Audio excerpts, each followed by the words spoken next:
Hi there, and welcome back to a special briefing hosted by the American Society of the University of Haifa.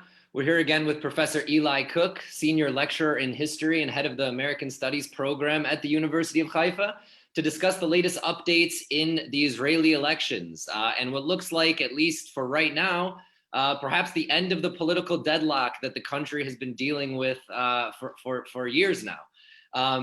As I'm sure many of our viewers I'm sure many of our viewers are aware, it was a little less than a week ago where Yesh Atid leader Yair Lapid informed President Rivlin that he has succeeded in forming a coalition, which is now commonly known as the Change Bloc.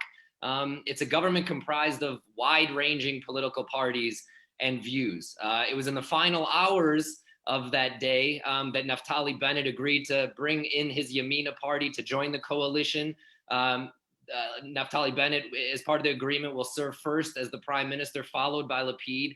And the other kind of kingmaker in this coalition process was the Arab Ram party, who also decided at the last minute to join the coalition as well. So as the government, as it stands right now, is the most broad and diverse in Israel's history, a mix of right-wing parties, left-wing parties, Arab Party of Ram, which would actually be the first time that the Arab Party, I believe, would sit in a governing coalition in Israel.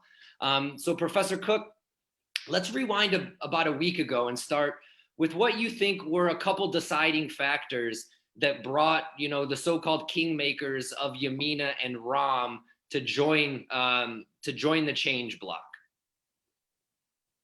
I think in the end of the day, there is one thing that unites all of these parties, which are just so completely different from really even kind of almost extreme right. In many ways, Naftali Bennett is more right wing than Netanyahu. He's his party has usually been at the forefront of settlement building, and therefore the only way to really explain it that this is that the one thing that unites them all is a complete and utter distrust of Benjamin Netanyahu, and basically a desire to see his rule in Israel end. That is the common link. It is a very powerful glue.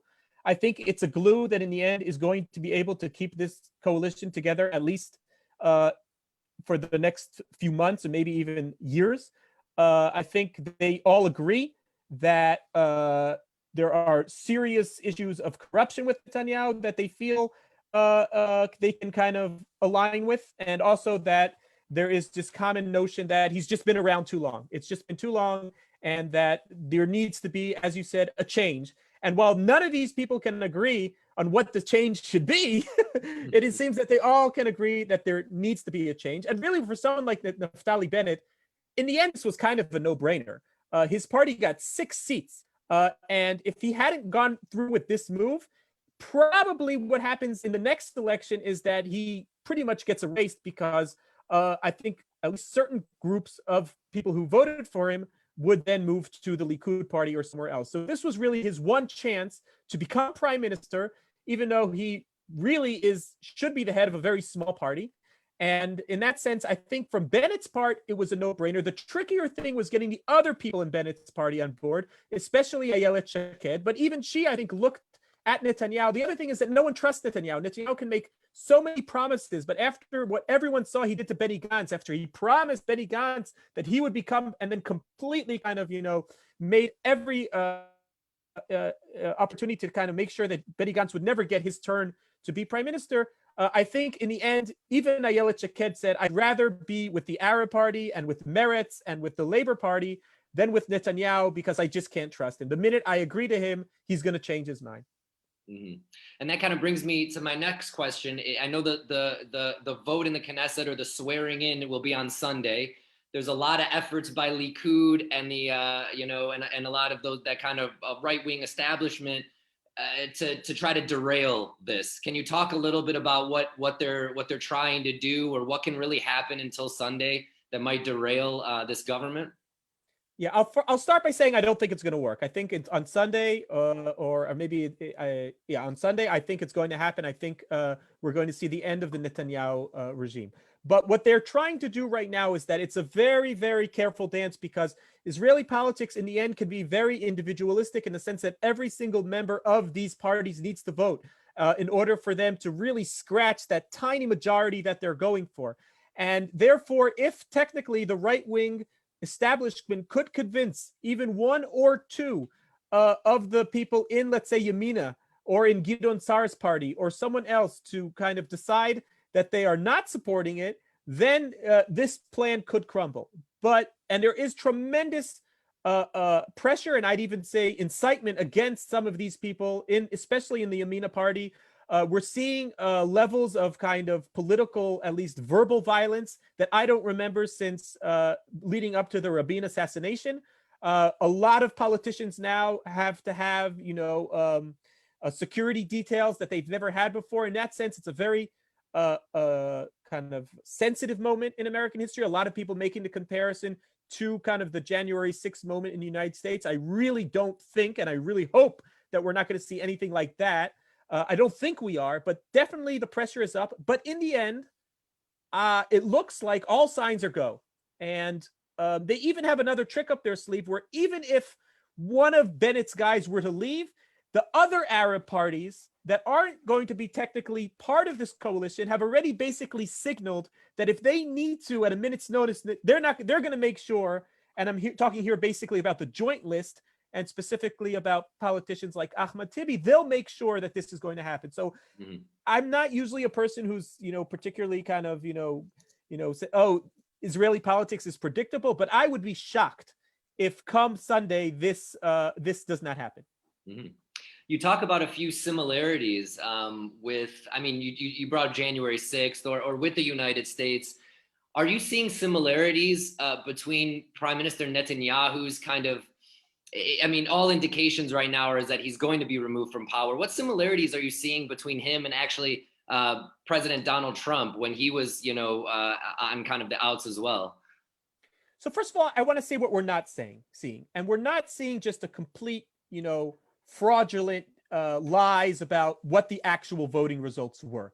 In that sense, I think what Donald Trump did was far worse than what Netanyahu was doing. Netanyahu has never made any statements, to my knowledge, that question the actual results of the election. What he's saying, and here it is, that he's saying, well, Bennett, ran as a right-wing party and he's betraying his voters. He's also creating an enormous amount of pressure on these voters. But there's a beautiful irony here, because in the end, the person who created this opportunity to topple Netanyahu more than anyone else is Netanyahu himself. Netanyahu legitimized the Arab Ram party because he realized that he needs them. And for months, it was kind of stunning to people that Netanyahu kept on talking about how, we can make a deal with the Arab party. They can be part of the coalition. And in the end, in really a brilliant move, and Mansour Abbas, the head of the Ram party, is clearly kind of like one of the big winners here. He managed to kind of out Machiavelli, the greatest Machiavellian of all, Netanyahu. And it looks like in some ways Netanyahu is digging his own grave. So in that sense, I would say that things are not as bad as they were with Trump, where it was just completely making up lies about what was actually the results. On the other hand, there is kind of like a threatening feeling of violent kind of, and I really hope that this isn't happening. But unfortunately, we've seen this before, and unfortunately, we've seen this before by Netanyahu. People who remember the Rabin assassination know very well the kind of stuff that people were saying right before that happened, including people in Netanyahu's party. Right. Well, given the diverse government that will likely be sworn in on Sunday, how do you feel like that government will kind of legislate? What are some main issues that you think they'll attempt to take on, moving forward? The one thing that maybe combines, other than their kind of distrust of Netanyahu, the other big issue is the ultra-Orthodox. This is going to be the first time in years that the ultra-Orthodox are not part of the governing coalition. And I think one of the consensus is that you'll find from Lieberman, from Sa'ar, from Bennett, from Lapid, from Meretz, even from the Arab parties, we need to kind of change some of the things that are happening amongst the ultra-Orthodox. There's talk, for instance, about trying to cut their budgets kind of for, that they can, especially young Orthodox, ultra-Orthodox men who don't need to work, and they can just kind of, pray and study all day. So there's issues about that. There's issues about the school curriculum. There's, the fact that they don't have to learn English and math and what that does to derail the economy. So I would say if there's any major legislation at all, it will be around issues surrounding the ultra-Orthodox and an attempt to, in many ways, weaken the ultra-Orthodox establishment. And this comes at a moment where, in many ways, the ultra-Orthodox are incredibly weak. There was the Miron disaster that really kind of unmasked the blatant corruption that often is you see amongst the ultra-Orthodox establishment. And I think there's also a feeling after the coronavirus amongst a lot of Israelis that are very angry that they felt that they sat at home for the last year and a half. In part, some of those lockdowns, they blame the ultra-Orthodox who didn't take those lockdowns as seriously. So I would say that that is the one thing that maybe we could see some kind of issues. Other than that, it is really, really hard to think of anything else that would really get done, except for, I guess you could say, this kind of general healing process, this general kind of feeling of kind of unity that we really haven't seen in the Netanyahu era. Netanyahu famously, anybody who he disagrees with is a leftist, and anyone he disagrees with, and it doesn't matter how far right-wing you are, he'll call you a leftist, and he'll try to delegitimize you, and he'll use racist tropes sometimes too. And in that sense, maybe the one thing that we can see will be this kind of, and again, you mentioned the historical fact that this is the first time that we really have an Arab party in the governing coalition. So maybe the other thing we'll see is a kind of transactional politics that everyone can be a part of. They're not going to be lovey-dovey, they're not going to be best friends, but at least they can all sit together. And one of the first pictures that emerged out of the night in which it was decided was a picture of Bennett with Lapid and Ram, and you just see the three of them. And these are not images that we often see in Israel. Pretty much, you would say, a far-right political leader, someone from the center-left, and someone from the Arab Party joining together. So in that sense, I would say there is a sense of unity here as well. Mm-hmm. Mm-hmm. Well, you mentioned that the Naftali Bennett is, even more right than Bibi Netanyahu, but the government is not as right as a Bibi Netanyahu government, certainly. So I'm curious how you feel, given those two kind of juxtapositions, how if it'll change the relationship with the United States and this Biden administration at all, given that the leader is actually kind of far right and has differing views on things like settlements than the Biden administration, but yet the government itself is actually a much more diverse and liberal government. In many ways, Bennett is a kind of mystery. First of all, Bennett is American. He grew up in a American, even I would say a Reformed Jewish family that only later became became religious. And in many ways, for years, Bennett has been wanting to make this move. Bennett really doesn't see himself as the leader of a far-right party. He lives in Ra'anana. He's an entrepreneur. He made a lot of money in high tech. He lives a relatively kind of secular lifestyle. His wife is secular in that sense. So I think in many ways, Bennett has been waiting for this opportunity to kind of see himself no longer as a leader of the far-right party, but as kind of like the next Benjamin Netanyahu, in the sense that he'll be the next kind of leader for Israel. So it's interesting in the sense that I think if I look at it from an American point of view, I think it'll be the Biden administration, I think, is going to be in some ways pleased that Netanyahu is gone. I think they have very clear memories of what Netanyahu did to the Obama administration, especially the humiliating way that he kind of went against Obama and to the American Congress regarding the Iranian nuclear deal. And I don't think they think that Bennett would ever dare do something like that, in the sense that Bennett is also coming in as a much weaker politician.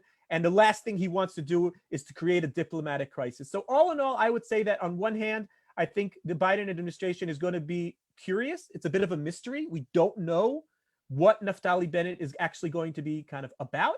But I do think that at least the Biden administration was probably relieved if Netanyahu leaves, because, for instance, we know that there's probably going to be another Iran agreement coming down the pipeline. And my guess is that with Bennett at the helm, there'll be a lot less pushback in that regard from Israel. Mm-hmm. Mm-hmm. I guess given the fragility of the government, do you I know that there might be some agreements that kind of keep Naftali Bennett locked in, that he can't leave the government within the first year. Do you see this government having some long-lasting life, or do you think it's going to be something that would break relatively soon, given just the differences of opinions in this coalition? It's a great question. I think a lot of it has to do with what will be the political future of Netanyahu. If for some reason Netanyahu, after losing power, becomes a much weaker actor within the Likud, that actually could lead to this coalition falling apart. Because again, the only reason this coalition exists is to defeat Benjamin Netanyahu. If Netanyahu were to step down, then yesterday we would have a party. We'd easily have a government of Bennett and Sar and the Orthodox and the religious and a far right, and it would be very easy to do. So in that sense, ironically, and people have been saying this for a while now, Netanyahu is the glue that's keeping this all together. And as long as Netanyahu is hovering there in the background, I actually think they're going to last. I think they're all terrified about what's going to happen the day after, especially Bennett and Sar, who I think it's safe to say their political careers would probably end if there were another election anytime soon. Lapid obviously has no reason to break this up. He wants to see his turn. Meretz and Avodah certainly have no reason to break this up. The Arab Party certainly has no reason to break this up. They're going to get funding for communities and more police protection and things like that they've been demanding for years. So the only people who would break this up are in the end Bennett and Sar. But I actually think because they're so weak, because they actually have so little electoral power, I wouldn't be surprised if this coalition, surprisingly enough, makes it through at least until Lapid becomes prime minister in another year and a half. Yeah, and just for our viewers, I mean, what happens to Bibi Netanyahu after Sunday? He becomes the leader of the opposition. I know he has to fight for that chairmanship or the head of Likud. I know he's getting some pushback from his own party on that. So what are your thoughts on even his own standing within the Likud party, which is still the most popular party, at least by voting in Israel? It's a great question. At some point, there would have to be primaries, and he would have to once again win the primaries. As of right now, I don't really see anyone who could really challenge him. But definitely we're seeing, and of course we have to mention the trial here. It's going to probably speed up now. All of his excuses for delaying the trial are no longer going to work because now he's no longer running a country. He's just in the opposition. So in that sense, I definitely could sense a feeling where he slowly kind of loses more and more of his power. But obviously, Netanyahu has no plans to go quietly into the night. We're talking about, we mentioned Machiavelli, he is the master of political spins, of, turning weaknesses into strength, using the media, using his newspaper. And that is a very important question. Israel Hayom, which is Sheldon Adelson, the late Sheldon Adelson newspaper, has remained completely pro-Bibi, not pro-Likud, not pro-White Ring. It's not an ideological newspaper. It's a pro-Bibi newspaper. And I'm very curious to see what happens, for instance, to Israel Hayom in the next few months once Netanyahu is not in power. Do they begin to kind of, cover things differently, or do they remain steadfast because the problem is, of course, is that once Bibi is no longer prime minister, now you're no longer attacking the opposition, you're attacking the Israeli government. Now you can be perceived as patriotic, even maybe in some ways anti-Israel.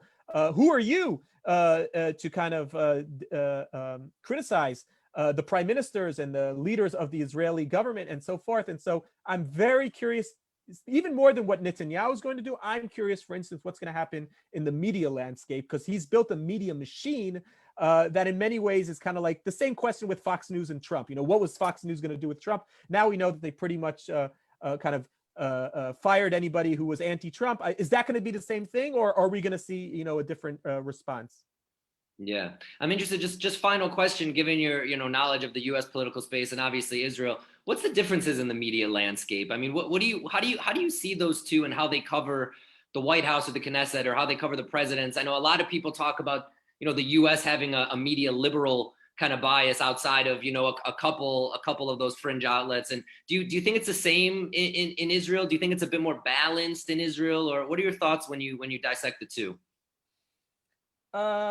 All in all, I would say that there is Israel Hayom, the newspaper, is the equivalent of Fox News. But I think one of Netanyahu's problems, and one of the things that got him into trouble, and is one of the key reasons that he's having a trial right now, is he never really got that control over the media, especially the TV station. He doesn't have a Fox News in that sense.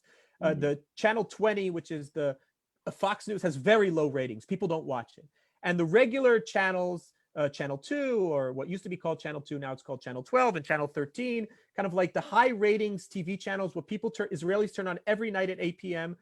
They don't, I don't think they have a left-wing bias for sure, but they definitely aren't, pro-Bibi. And so therefore, I think in many ways, things are, the landscape, I'd say, is still one of kind of like, it's not as bipolar in the sense that, half of America is watching Fox News, the other half is watching CNN, and there's no, like, most Israelis are sitting down at 8 p.m. and watching the same newscast, and you'll see both sides there, but it's definitely not leaning, sharply to one way.